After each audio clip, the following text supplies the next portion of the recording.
The special favor of Allah, Awliya Allah. The universe is the body and its soul, Awliya Allah. Alhamdulillahi Rabbil Alameen, wassalatu wassalamu ala Sayyidil Mursaleen. Amma ba'd, a'udhu billahi minash shaitanir rajim, bismillahir rahmanir rahim. As-salatu wassalamu alayka ya Rasulullah, wa ala alika wa ashabika ya Habiballah. As-salatu wassalamu alayka ya Nabi Allah, wa ala alika wa ashabika ya Nur Allah. Viewers of Madani Channel, you're watching Yesterday, Today and Tomorrow. And in this series of programs, we look to our rich heritage. We look to the past. We look to the lives of our pious predecessors. We look to the companions of the Prophet of Allah sallallahu alaihi wasallam. We look to the life of the Prophet of Allah sallallahu alaihi wasallam and many others as well, so that we can learn something from yesterday to make a change today, so that we can have a better tomorrow. And this is the second part of a program in which, in the first part, we mentioned some of the sayings of Sayyiduna Abu Bakr Siddiq radiallahu anhu, who is the first of the righteous Khalifas. And we're going to continue with that theme today. We're going to talk more, we're going to give you more of the sayings of Sayyiduna Abu Bakr Siddiq radiallahu anhu on this pearls of wisdom. Hopefully we can learn something from them. But before we begin, we're going to give you a blessing of reciting Durood Pak upon the Prophet of Allah sallallahu ta'ala alayhi wa sallam. The Prophet of Allah sallallahu ta'ala alayhi wa sallam is reported to have said that whoever faces difficulty should send salat upon me in abundance, because sending salat upon me averts difficulties and calamities. Allahu Akbar, Allah. We keep on saying it, and I'm going to continue to say it. Please make an intention, make it part of your daily routine, to become habitual in reciting Durood Pak upon the Prophet of Allah sallallahu alaihi wasallam. The rewards, every program you watch on Madani Channel, the Muballigh will mention the rewards. There are so many times I've mentioned, so many others Muballighs have mentioned, the numerous, innumerable rewards, and it's up to us whether we take advantage. So please take advantage of reciting salawat upon the Prophet of Allah sallallahu alaihi wasallam. Who knows that one extra Durood Pak that we recite today might make all the difference on the day of judgment. As I said, viewers of my channel, today was the second part of our program, in which in the previous episode of Yesterday, Today and Tomorrow, we talked about the sayings of Sayyidina Abu Bakr Siddiq radiallahu anhu. And we're going to continue with that theme and give you more of his sayings in his life as well. It is stated that when Sayyidina Abu Bakr Siddiq radiallahu anhu would offer his condolences to someone, he would say, "There is no calamity in being patient, and there is no benefit in crying and wailing." Listen to this. There is no calamity in being patient, and there is no benefit in crying and wailing. Listen, death is easier than what is to come after it, but more severe than what preceded it. If you remember the physical passing of the Prophet of Allah sallallahu alaihi wasallam, you will deem your calamity to be relatively minor, and Allah Azza wa Jal will grant you a greater reward. Having patience at the time of calamity. Having patience at the time of calamity is something that we are taught, but unfortunately, again, something where we lose control. And it isn't easy, I know, but at that time still, we should have control of our actions at that time as well. He also said, "Close our door so that we may remain in worship until the morning." Allahu Akbar. In another one of his sayings, he said, "The righteous will be taken from the earth one by one. Only those will remain who are worthless, like the skin of barley and dates, and Allah Azza wa Jal will have no link with them." Astaghfirullah. In another one of his sayings, he says, "Undoubtedly, Muslims are granted reward for everything, including the smallest calamities and the breaking of a lace, even for that wealth which is present in his sleeve. But that Muslim wanders in search of it, and he fears losing that wealth, and then he racks his brains and he finds it." You know, even for the smallest deed, inshallah, we will be rewarded. But the point is that we need to perform those deeds. We need to refrain from committing sins, perform those good deeds, and inshallah Azza wa Jal will be rewarded for it. It is stated that when a group of people are disobedient amongst people who are more honorable than them, and they, the honorable people, do not stop them, Allah Azza wa Jal will afflict them with such a calamity that they will be unable to remove. Allahu Akbar. When a group of people are disobedient amongst people who are more honorable than them, and they, the honorable people, do not stop them. So when people are disobedient and the honorable people do not stop them, then Allah Azza wa Jal will afflict them with such a calamity that they will be unable to remove. and look at ourselves. When people are disobedient, what is our action? What is our mindset when someone is disobedient? I don't care, it's not my problem, is it? If someone's not reading Salah, I don't care. Someone's committing a sin of adultery, selling drugs, I don't care. Someone's committing adultery, I don't care. Whatever sin they commit, I don't care. This again is the wrong type of mindset. We should try our utmost best to stop someone from committing a sin. And the Prophet of Allah sallallahu alaihi wasallam said that when you see something that is wrong, stop it with your hand. Stop it. Physically stop it from happening. If you cannot do that, for whatever reason, and there are many reasons, if you cannot do that, then at least stop it with your tongue. Speak out against it, that this is wrong what you're doing, you should not be doing it. If you cannot do that, if you cannot stop it with your hand, you cannot stop it with your tongue, then at least in your heart, say to yourself that this is wrong and this should not be happening. I mean, you're told that this is one of the forms of weakest iman, but at least have that inside us. Nowadays, we don't even have that. We don't care. We don't care if someone's doing something wrong. We don't care what anybody's doing. As long as I'm okay, I don't care what anybody's doing. And we should have at least inside ourselves that what is right, what is wrong. And if wrong is happening in front of us, then we should be, affected by it. We should be bothered by it. We should be concerned about it. But we don't. Well, I'm all right, aren't I? My children's all right. It's not affecting me, is it? It's not as if he's selling the drugs to my children, is it? It's not as if he's swearing at me, is it? It's not as if he's abusing me. Is he abusing him? So what? I'm okay. And so this I'm all right Jack mentality is not right in Islam. If you see something wrong, stop it with your hand, stop it with your tongue, at least in your heart, feel that it is wrong. Do we have that inside ourselves? And then the question is, why don't we have that in our hearts? Why are we not concerned about what is happening around us? Have we become so weak? Has our iman become so weak that we're not concerned about what is happening around us? We're not concerned about what's happening to anybody? Is that the state that we've become in?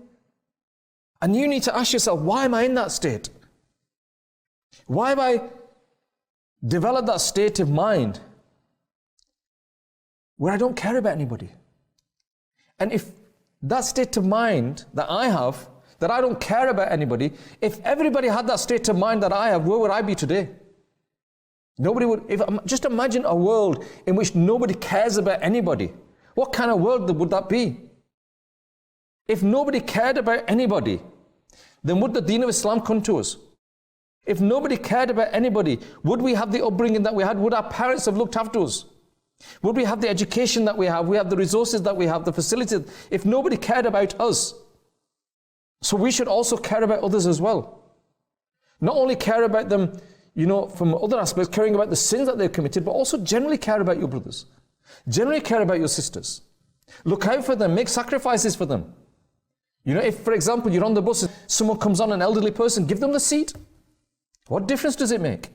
Your neighbours are struggling to take out the rubbish the day that the bins are being collected, they're struggling to get it back in. Help them. Are we not willing to care for anybody? Because that day will come. You may be strong and independent now. You might not need anybody's help now, but a day will come. I remember, just to share a story with you, my blessed father, when we were young, if he saw anybody broke down on the car, my father was a mechanic. If he saw anybody that broken down on the side of the road, he would always stop and ask them, is there anything I can do? And he would try and help them, and he'd try and sort them. And sometimes you could, and sometimes you couldn't. And I used to say to my father when we got back in the car, I said, why did you help them people? You don't know them. You don't know them. Why did you help them people? And he said, Beta, one day you will need help. And I helped them with the intention that inshallah when I need help, Allah Azza wa Jal will help me. If I help the creation of Allah, then when I need help, Allah Azza wa Jal will send the creation to help me. I remember many, many years later, I'd learned to drive a car now, so I was driving my car. And I was at somebody's house, it was quite late, I came out, I parked the car a few blocks away because there was no parking there. And I went to my car to start it and the battery was dead. And this was like 1 o'clock at night. And I smiled to myself. And I said, and I remembered the words of my father, and I said, Ya Allah, what are you going to send from someone now? Are you going to find someone to send to me now? And honestly, you will not believe it, viewers of Madani Channel. A door opened and a person shouted. He said, are you all right? Everything okay? And I went, no, my battery's dead. He said, give me a minute. And he went out to his back of his house, got his jubilees, came to the front, jump-started my car, and started my car, and I went off. Allahu Akbar. But if we have this mindset where we don't help anybody at all, We don't care for anybody. We're not concerned about anybody. And then when they commit sins, we don't care as well, which is even worse. We see sin happening around us, and we don't care. But the Prophet of Allah ﷺ has ordered us, instructed us to try and stop it. And we don't at that point even care about it. Then what state are we in? Coming back to the sayings of Sayyiduna Abu Bakr Siddiq radiallahu anhu, it's reported that he recited a verse of the Quran, Surah Al-Maidah, verse 105. And he says, "O people, you recite this verse." And the translation is such: "O believers, take care of yourselves. The one who became misguided will not cause you any harm as long as you are on the right path." And then he went on to say, "And interpret it in the wrong manner. But we heard the Messenger of Allah sallallahu alaihi wasallam saying, when people see an unjust person and do not stop him, then Allah Azza wa Jal will soon punish them all as well." If you see injustice happening, if you see cruelty happening and you do not do something about it, then you also run the risk of being punished as well. When the day of judgment is established, Sayyidina Abu Bakr Siddiq radiallahu anhu says, when the day of judgment is established, a caller will call out, "Where are those who forgive the people?" Thus Allah Azza wa Jal will grant the reward for the forgiveness. Where are those who forgive the people? Do we forgive people? Again, it's something that we find hard to forgive people, because we have this mindset, why? Why should I forgive them? Why should I forgive him? Why should I forgive? Do they not know who I am? Just because I've got a little bit of knowledge, just because I've got a little bit of power, just because I've got some money, I think that I am superior to anybody else, and because of that I will not forgive anybody? You know how, I don't even know what word to use. You decide the word. How weird is it that I will not forgive him, I will not forgive him, I will not forgive you, I will not forgive anybody, but Ya Allah, please forgive me. We expect Allah Azza wa Jalla to forgive us the sins that we have done, but we will not forgive the slaves of Allah. We will not forgive the creation of Allah. We will not forgive His creation. But Ya Allah, forgive me. Why? Why is it that our nafs is so hard that we won't forgive each other? The rewards on seeking forgiveness, the rewards of reconciliation, our deen talks about this. This is the beauty of our deen, that every aspect of our lives is covered in our deen, and guidance is given. Reconcile with each other. Seek forgiveness with each other. Forgive each other. Be the one that approaches your brother. Attain paradise through seeking forgiveness from your brother. Humbling yourself, lowering yourself. This is what our deen teaches us. Our deen doesn't teach us arrogance. Our deen doesn't teach us pride. Our deen teaches us to humble ourselves in front of our fellow Muslim brothers. Our deen teaches us to reconcile with those that are far away from us. To make ties with those that we have severed. To make ties with those that have broken ties with us. Take that step forward. They don't speak to you. Okay, go and speak to them. What will they do? That time is gone. Will they pull out a sword and kill you if you go and give them salam? No, that won't happen. They might, push you away from the door. They might close the door on you, but at least you will try. Because the day will come when your relative will pass away, your loved one will pass away that you've not spoken to for years because of your pride, because of your arrogance, you've not spoken to them. But when they pass away, you'll be crying. You'll be crying on that day. And you will have regret on that day. So live your life in such a way that you don't have these regrets. Live your life in such a way that those relatives that you've broken ties with, those relatives that you don't want to see their face, those relatives that when you see them on the street, they cause you tension, remove that tension. You see them on the street, go to the other side of the road, I don't want to, And we're avoiding them. Why are we living our lives like that? Isn't it better that you see them when you can give them a salam, assalamu alaikum, everything okay? MashaAllah. Remember when you do assalamu alaikum. You don't have to, be involved in their family, but at least don't break ties with them. Viewers of Madani Channel, we're going to take a small break now. We're going to go to the first package of the day. When we come back, we're going to continue with the sayings of Sayyidina Abu Bakr Siddiq radiallahu anhu. Sallu ala al-Habib, sallallahu ta'ala ala Muhammad, sallallahu alayhi wa sallam. The man of truth, Abu Bakr as-Siddiq. And generally, what we see from a worldly perspective, that when a worldly person who is drowned in this world, when he attains some kind of station or rank, what happens is his arrogance increases and he expects other people to carry out his chores. But now, when it came to Siddiq Akbar radiallahu ta'ala anhu, he radiallahu ta'ala anhu did not expect other people to carry out even the smallest of his chores. He radiallahu ta'ala anhu did not have any element of arrogance in his character. Instead, it was humility and humbleness which kept increasing even after he attained all these ranks and all these virtues. It has been reported that if the nose halter of the camel of Siddiq Akbar radiallahu ta'ala anhu would fall down, nose halter by means of which a camel is led. So if the nose halter of the camel of Siddiq Akbar radiallahu ta'ala anhu would fall down, what would he do? He would make his camel sit down, he would dismount his camel and pick it up himself.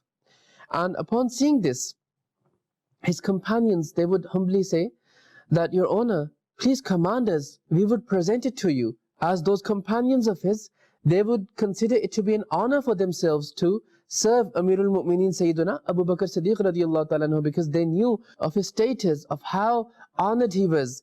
So they would consider it to be a means of honor for themselves to serve Amirul Mu'mineen Sayyiduna Abu Bakr Siddiq radiallahu ta'ala anhu. So they would say that, Your Honor, please command us, we would hand it over to you. To which he radiallahu ta'ala anhu replied that my beloved sallallahu alayhi wa alihi wasallam commanded me not to question anyone for anything. Look at the humbleness, the humility of Sayyiduna Siddiq Akbar radiallahu ta'ala anhu, that on one side, his companions are considering it to be a means of honor for them to serve Amirul Mu'mineen Abu Bakr Siddiq radiallahu ta'ala anhu. But on the other hand, Sayyiduna Abu Bakr Siddiq radiallahu ta'ala anhu is dismounting from his camel to pick up the nose halter that fell on the ground. Look at the extreme amount of humility Abu Bakr Siddiq radiallahu ta'ala anhu observed. And there's a great lesson for us in this, that the more honored we become from any perspective, whether it is wealth, whether it is ranks, so on and so forth, we should try to increase the level of humility within ourselves as compared to the level of arrogance and expectations from other people that they should look after us, they should carry out our chores, our tasks. The man of truth, Abu Bakr as-Siddiq. Sallu ala al-Habib sallallahu ta'ala ala Muhammad sallallahu alayhi wasallam. Viewers of Madani Channel, you're watching Yesterday, Today and Tomorrow. And in this series of programs, we delve into our rich heritage, we delve into the past, look at the lives of our pious predecessors and learn some lessons from their life.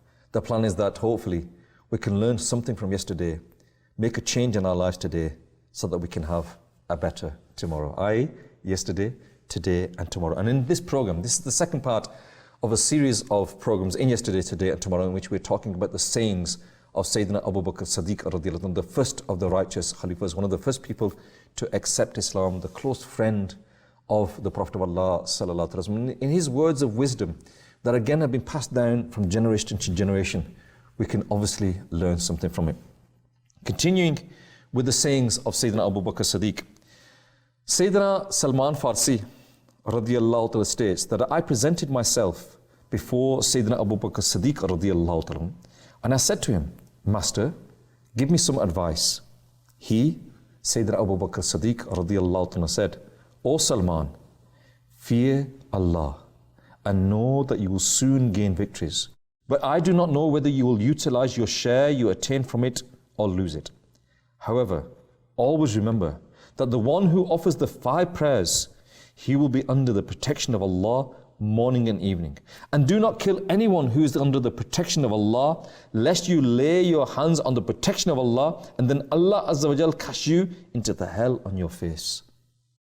Always remember, he says, that the one who offers the 5 prayers, he will be under the protection of Allah morning and evening. Are we under the protection of Allah? Is Allah Azza wa Jal protecting us? The recipe has been given. The criterion has been given. The way forward is there for us. If you want the protection of Allah, and who doesn't want the protection of Allah? We all want the protection of Allah. But this is the way to gain it. Whoever, he says, remember that the one who offers the 5 prayers, he will remain under the protection of Allah morning and evening. So viewers of Madani Channel, I know we're going off the topic here. Please, for your own sake, for the sake of your soft bodies, For the sake of your weak bodies that maybe you think are strong now, but when they enter that dark and lonely grave and the punishment comes to you, for the sake of avoiding the punishment on the hellfire, for the sake of avoiding falling in the bridge of Salat, change, make a change now. And start reading your prayers. Read your Salah 5 times a day. Come to the masjid, the house of Allah. Be amongst those fortunate ones that Allah Azza wa Jal enables you. Yes, enables you. Gives you the blessing, the tawfiq, the ability, the privilege. Yes, it is a privilege. Allah Azza wa Jal bestows a privilege upon you that you enter His house. You are amongst the privileged ones that you go to His house. Become amongst those privileged ones. That Allah Azza wa Jal enables you to pray 5 times a day with Jamaat, and inshaAllah Azza wa Jal, you will have the protection with you. And inshaAllah Azza wa Jal, you'll see a change in your life. Coming back to the sayings of Sayyidina Abu Bakr Siddiq radiallahu ta'ala. Sayyidina Abu Bakr Siddiq radiallahu ta'ala, he gave the following advice to Sayyidina Salman Farsi radiallahu ta'ala. He said, indeed, Allah Azza wa Jal has spread out the earth for you, so you must take from it only that which you require. That which you require. What do we require? How much do we require? What do we need? How much do we need? You know, I remember being told this story that a king, he was getting quite old, and he had 4 sons, and he decided, rather than giving his kingdom to one son, he wanted to divide his kingdom. So he called his 4 sons, and he said that my kingdom is vast. I want to give you all a portion of my kingdom. And what I want you to do is tomorrow morning, at dawn, just before Sari, I want you to meet me at a certain place. And I want you all to set out in different directions. One in the north, south, one in east, one in west. You can choose the direction amongst yourselves. Set out in that direction. And however far you ride on your horse, that land and everything that is in it will become yours. But there's only one condition. And the condition is that you have to be back at Maghrib. You have to be back at sunset. So however far you get back by Maghrib, all of that is yours. Do you understand? The 4 sons said, yes, our dear father, we understand this. So the next morning, the 4 sons gather, and as soon as the father gave the command, they all set off in different directions. You know, dust from the horses of the hooves were being raised, and they all went in north, south, east, west. They went in the directions. Zohar comes. Nobody's come back. There's plenty of time yet, isn't it? Asr comes, and nobody comes back. The father, the king, he comes out, and he stands at that place and starts looking in the distance as Maghrib is approaching, seeing in which direction, which one of his sons is coming back. He's looking to the north, he can't see anybody coming back. He's looking to the south, he can't see anybody coming back. He's looking to the east, he can't see anybody back. Looking to the west, he can't see anybody coming back.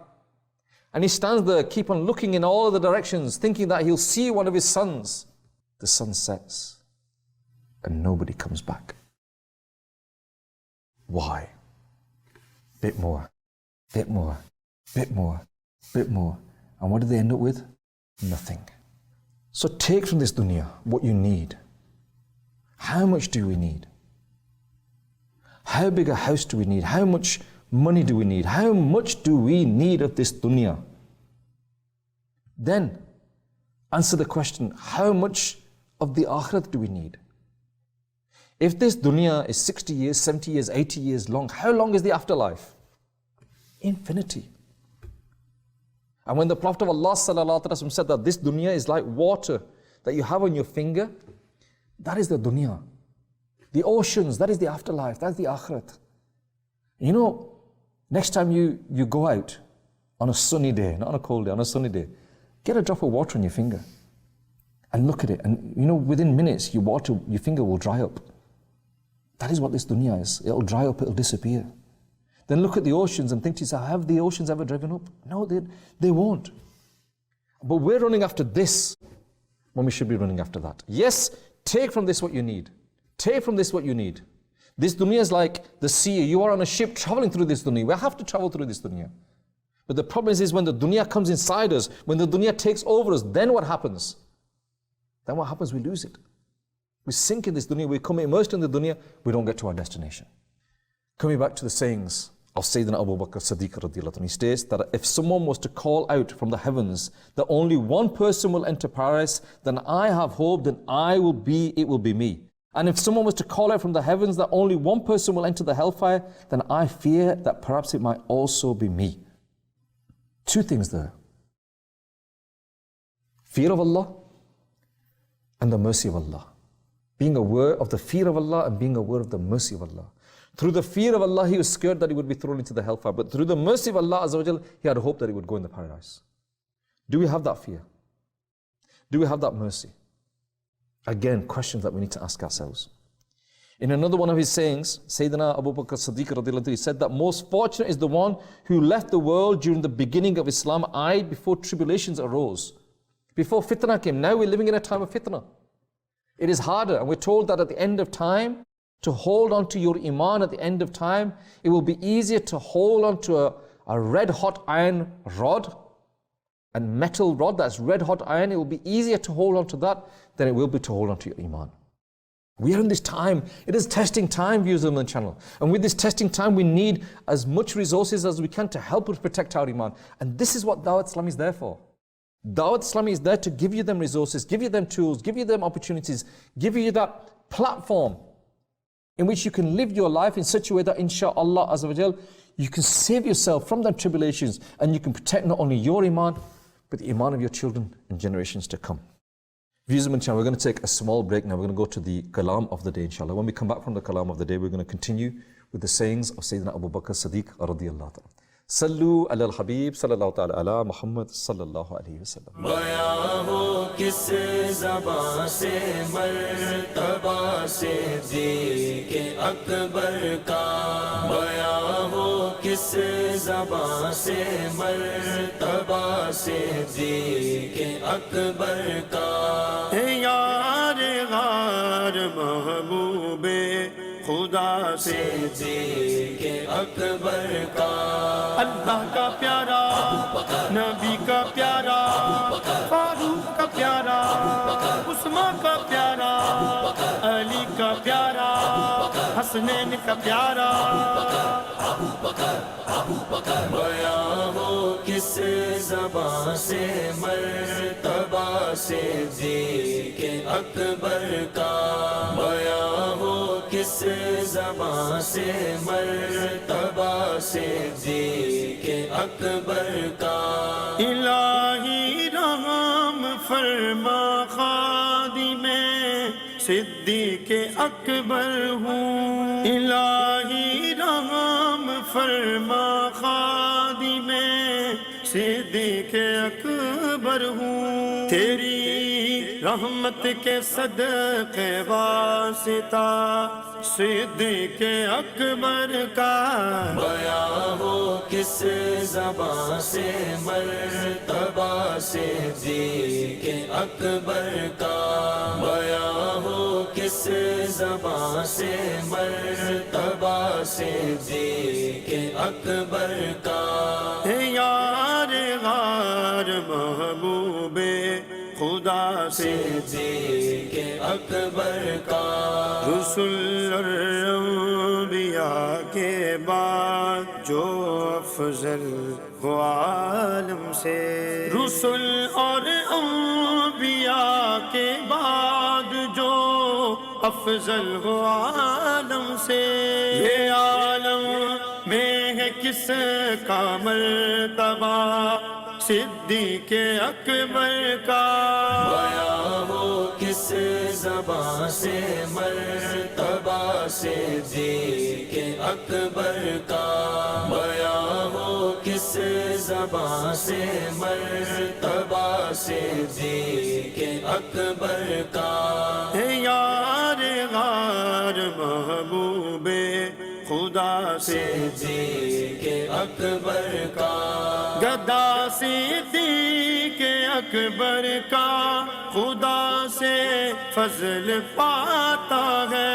गदा सिद्दीक़ अकबर का खुदा से फजल पाता है.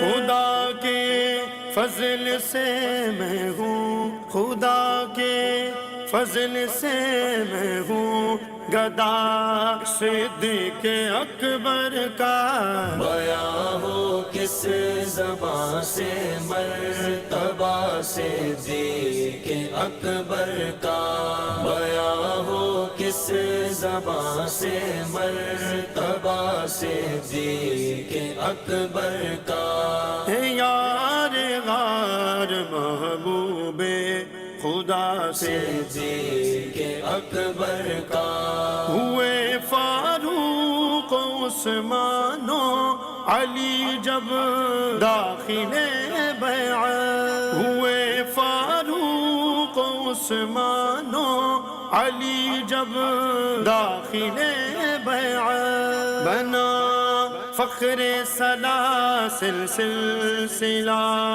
صدیق اکبر کا بیاں ہو کس زبان سے مرتبہ صدیق اکبر کا بیاں ہو کس زبان سے مرتبہ صدیق اکبر کا یار غار محبوب خدا صدیق اکبر کا لٹایا راگ حق میں گھر کئی بار اس محبت سے لٹایا راگ حق میں گھر کئی بار اس محبت سے کہ لٹ لٹ کر غسل گھر بن گیا صدیق اکبر کا بیاں ہو کس زبان سے مرتبہ صدیق اکبر کا بیاں ہو کس زبان سے مرتبہ صدیق اکبر کا یار غار محبوب خدا صدیق اکبر کا اللہ کا پیارا نبی کا پیارا فاروق کا پیارا عثمان کا پیارا علی کا پیارا حسنین کا پیارا Sallu ala al-Habib sallallahu ta'ala ala Muhammad sallallahu alayhi wa sallam. Viewers of Madani Channel, you're watching yesterday, today and tomorrow. And today's episode is the second of two. We're talking about the sayings of Sayyiduna Abu Bakr Siddiq radiyallahu anhu. We mentioned quite a few sayings and we're hoping that we can learn something from his life. He said, Sayyiduna Abu Bakr Siddiq radiyallahu anhu, he once passed by his son, Sayyiduna Abdul Rahman radiyallahu anhu. And he was shouting at his neighbor. So he said to his son, do not quarrel with your neighbor, for he will remain here. But those who see your argument will go from here and they will make up various things. Think about the wisdom in that. In another saying, he said that nothing is hunted, nor is any tree cut down until it becomes heedless of the zikr of Allah. If a tree is cut down, an animal is hunted, when it becomes heedless of the zikr of Allah, then what will happen to us when we become heedless of the zikr of Allah? In another saying, Sayyidina Abu Bakr Siddiq radhiyallahu anhu, he says that the dua which a brother makes for another brother for the sake of Allah is accepted. Make duas for each other. Make duas for each other for the sake of Allah, and then insha'Allah azza wa jal, that dua will be accepted. It is stated that he once said, by the one in whose power lies my life, if you adopt piety, then it is not far-fetched that the doors of ease are opened for you until you are satiated with bread and ghee. If you live your life chasing the afterlife, if you live your life pleasing Allah Azza wa Jalla, the dunya will run after you. The person that runs after the dunya, he doesn't achieve the afterlife. And he doesn't get the dunya. But we are told here, and many people have said, many of our pious preachers said that if you run after the afterlife, you run after the akhirat, you run after the pleasure of Allah Azza wa Jalla, the dunya will run after you. Insha'Allah Azza wa Jalla. It is stated that once Sayyidina Abu Bakr Siddiq radhiyallahu anhu was delivering a sermon on the minbar, and he said, I heard the Prophet of Allah sallallahu alaihi wasallam saying, the ruler who is just and humble is in the shade of Allah's mercy upon the earth, and his spear, thus whoever advised the ruler regarding himself and the slaves of Allah, Allah Azza wa Jalla will place him under the shade of his mercy on the day of judgment. And on that day when there will be no shade besides the shade of his mercy, and the one who deceived the ruler regarding himself and the slaves of Allah, Allah Azza wa Jal will disgrace him on the day of judgment. Allahu Akbar. In another one of his sayings, someone asked Sayyidina Abu Bakr Siddiq radiallahu anhu that, did you drink alcohol during the pre-Islamic period? He replied, Allah's refuge is sought. I always protected my honor and humanity, whereas the one who consumes alcohol loses both his honor and his humanity. We know, viewers of Manshal, that to drink alcohol, to stay, it is a grave sin, but drinking alcohol, you lose your haya.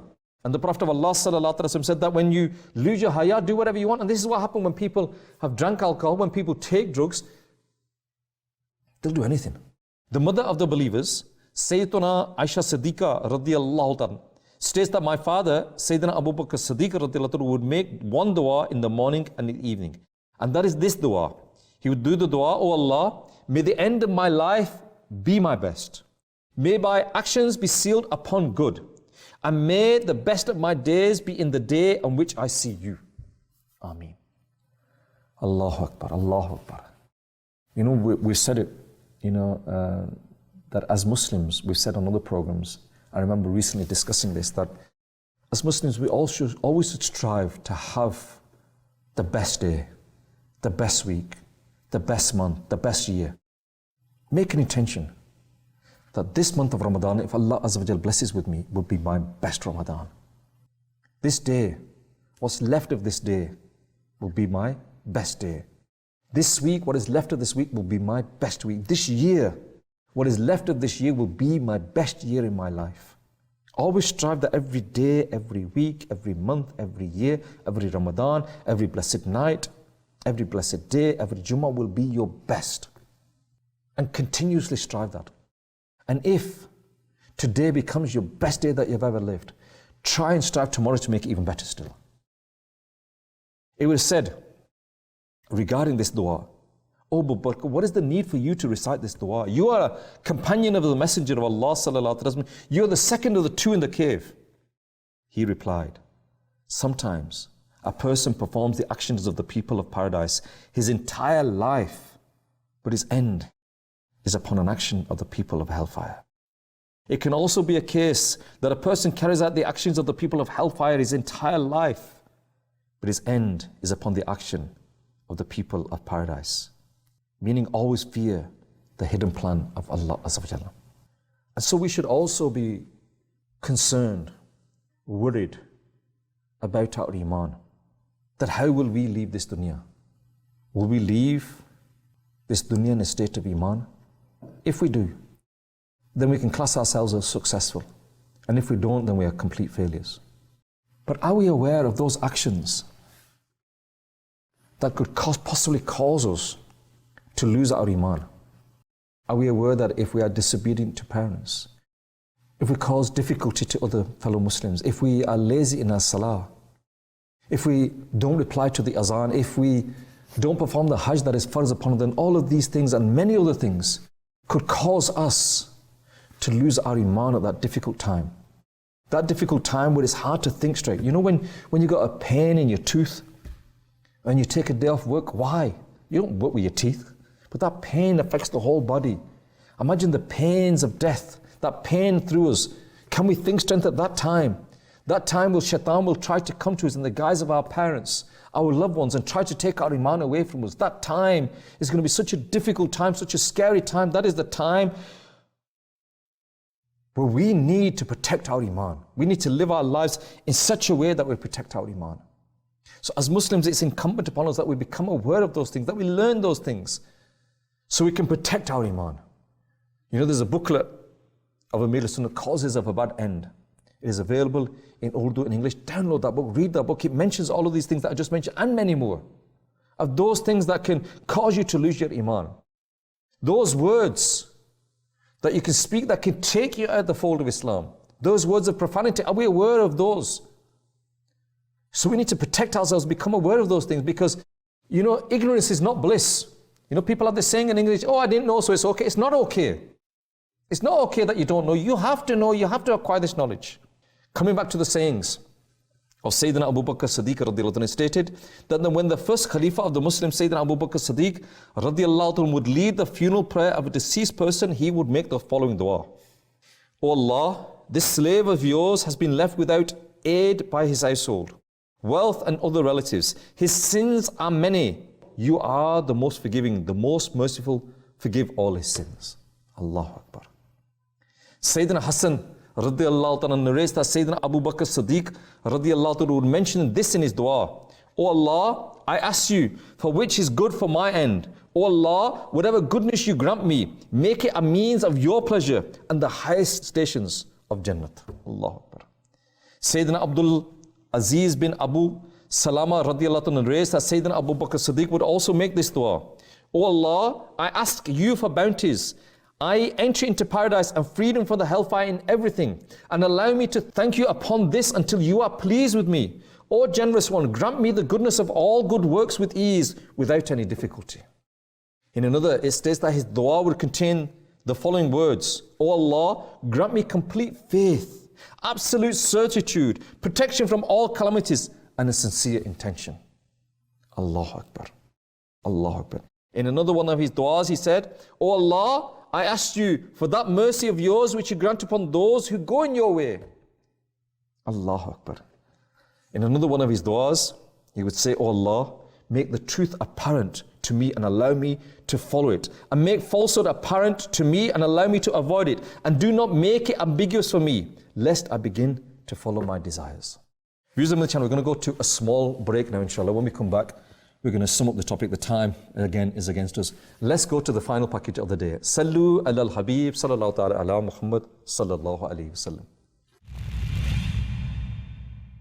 The definition of true love. You know, when somebody really admires somebody, looks up to somebody, that person becomes their life, becomes everything for them.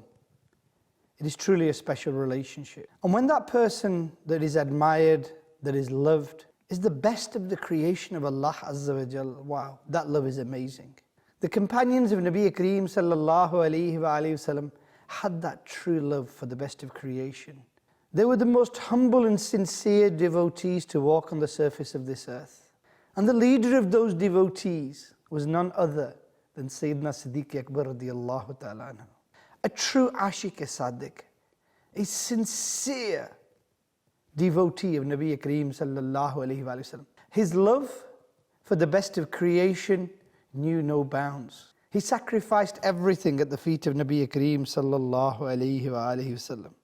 And when the time for his demise came, when he knew that the time for him to depart from this world was close, then he leaves a will and he says that wash me using the same bowl that you used for Nabi Kareem sallallahu alayhi wa sallam. And he calls Amir al-Mu'mineen Sayyidina Ali al-Murtada radiyallahu ta'ala anhu. And he says, when I pass away, after giving me ghusl, give me kafan, and take me to the blessed Rosa of Nabi Kareem sallallahu alayhi wa sallam. And then put me there and say, Ya Rasulullah sallallahu alayhi wa sallam, salam upon you. Abu Bakr is present and seeks your permission. If the doors of the blessed mausoleum open, my Habib accepts for me to be buried next to him, then bury me there. But if the doors don't open and I don't get permission, take me to Jannatul Baqi and bury me there. Hazrat Ali Murtada radiallahu ta'ala says that having given ghusl to Sayyidina Siddiq Akbar radiallahu ta'ala, we took his body Mubarak and we placed it at the door of Rasulullah sallallahu alayhi wa sallam's Roza Mubarak. And we humbly said, Ya Rasulullah sallallahu alayhi wa sallam, Abu Bakr seeks your permission. Hazrat Ali radiallahu ta'ala says, as soon as I said those words, I saw the doors open and a voice came from the unseen, enter the beloved to the beloved. We then buried Sayyiduna Siddiq Akbar radiallahu ta'ala next to Rasulullah sallallahu alayhi wa sallam. That friendship that developed from the early days, through the difficulties and toils and torturous time of Makkah, through the migration to Madinatul Munawwara, to the time in Madinatul Munawwara, till Islam was now flourishing, and then his reign as Amir al-Mu'mineen, and then his final resting place next to the beloved Habib. Truly, Sayyidina Abu Bakr Siddiq was the greatest devotee of Nabi Kareem sallallahu alayhi wa sallam. Sallu ala al-Habib sallallahu ta'ala ala Muhammad sallallahu alayhi wasallam. Viewers of Madani Channel, you've been watching yesterday, today and tomorrow. And in this program and in the previous program, we talked about the sayings, the pearls of wisdom from Sayyiduna Abu Bakr Siddiq radiallahu anhu, the first of the righteous Khalifas, one of the first people to accept Islam, the close companion of the Prophet of Allah sallallahu alaihi wasallam, the one who, the second person that was in the cave with the Prophet of Allah sallallahu alaihi wasallam. You know, what a great personality he was, what things that we can learn from his life, the sacrifices that he made, you know, the way he lived his life. And just listening to some of his sayings, we come to know, you know, what a personality he was. The reason for us giving these sayings and giving the du'as that he mentioned was to make us realize that even though he was so close to the Prophet of Allah sallallahu alaihi wasallam, he was very humble. Nowadays, when we become close to someone famous, we become a little bit arrogant ourselves. But he humbled himself. And in one of his sayings where he said that, you know, a person can live all of his life performing good deeds, but at the time of death, he can die in falsehood. And another person that can live all his life committing sins, at the time of death, he could enter the fold of Islam and become a true believer. But we don't know this. We don't know this, and we need to read about their lives. I would advise you all, there are some beautiful books available from our website, www.dawatislami.net. A lot of people nowadays have these PC tablets. Download them. Download them and make it part of your routine, just to read a few pages, read about their lives, become inspired by them. Become inspired by them, because you know, we talk about, you know, in our deen, that we talk about loving the Prophet of Allah sallallahu alaihi wasallam. We talk about how important it is to love the Prophet of Allah sallallahu alaihi wasallam. But how? How should we love the Prophet of Allah sallallahu alaihi wasallam? Look at the lovers, how they loved. Look at how they adopted the Sunnah of the Prophet of Allah sallallahu alaihi wasallam in their lives. Look at how they adopted and followed the commands of the Prophet of Allah sallallahu alaihi wasallam. Look how they said labbaik to whenever the Prophet of Allah sallallahu alaihi wasallam ordered them to do something.